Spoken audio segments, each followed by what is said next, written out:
Good morning, beloved.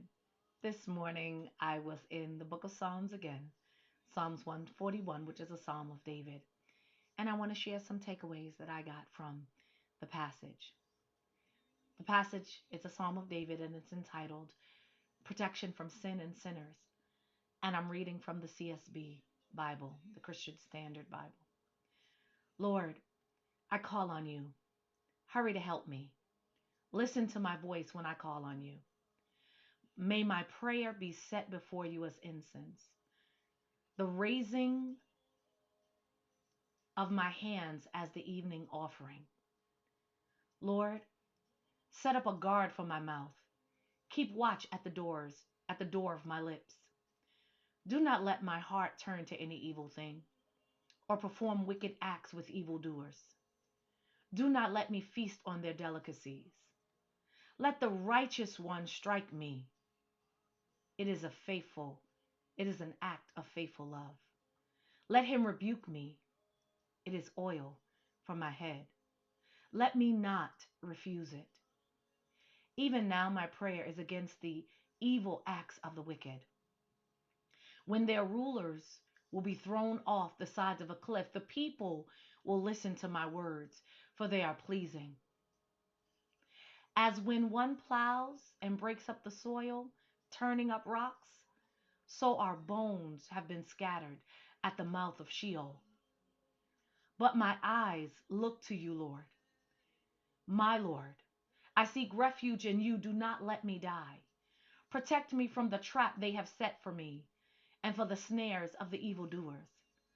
Let the wicked fall into their own nets while I pass by safely. The word of the Lord is already blessed.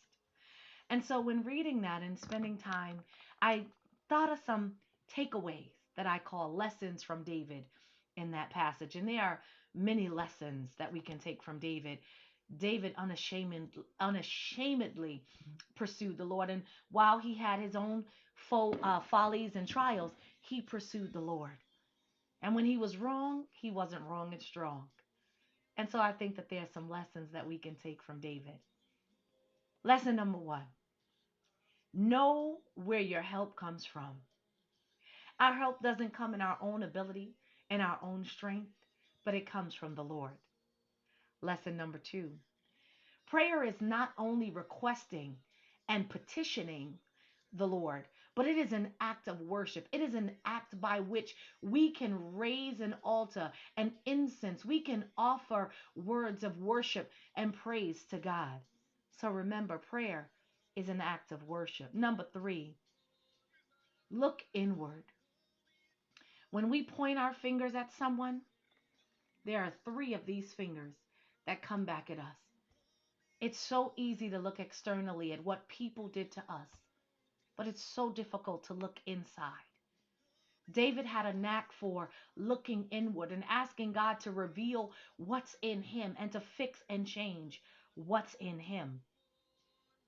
Number four, be honest with yourself and be honest with God. We can't be lured away by our own lusts. So when you are honest about what you like, what tempts you, what entices you, when you go before the Lord, you can be honest about those things. And it's in those moments where we ask God to watch over, protect, and keep us that we would not be tempted. Lesson number five, reject those things that feel good, look good, and taste good. You see, sin feels real good until it's time to reap the harvest. Sin outside of marriage feels good until the unwanted pregnancy comes. Sin outside of marriage feels wonderful until the unwanted disease comes. Sin outside of marriage, beloved, feels great until the addiction comes. You see, it's our responsibility to know, to understand, and to reject those things that taste good to us but are not good for us. Lesson number six, Those things that are good but have no eternal value, we need to revisit. How much of that do we want to do? How much time do we want to invest in good but not God? Lesson number 7, be correctable. It is good for us to be corrected in this day and time where no one can tell anyone anything. David said it was like oil on his head. Being correctable and being teachable is a beautiful trait, and it only helps us to be better and helps us to grow. Lesson number 8, prayer is powerful. That one goes without saying. Lesson number 9, know that God will address the wicked. It's not your business. It's not your problem. You don't have to exact revenge. You don't have to get them back. You don't have to pay evil for evil, but you can overcome evil with good. Know that God judges the wicked.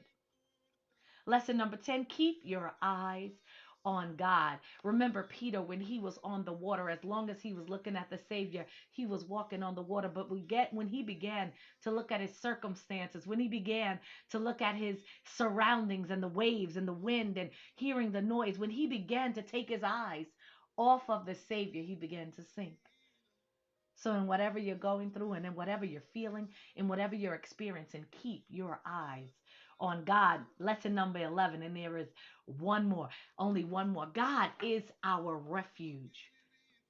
When you think about storms, when we have a refuge, our homes, when we're inside of our homes, when the wind is blowing, when the rain is coming, when the lightning is flowing, when the floods are raging, when we are inside of a refuge, we are safe. That is who God is for us.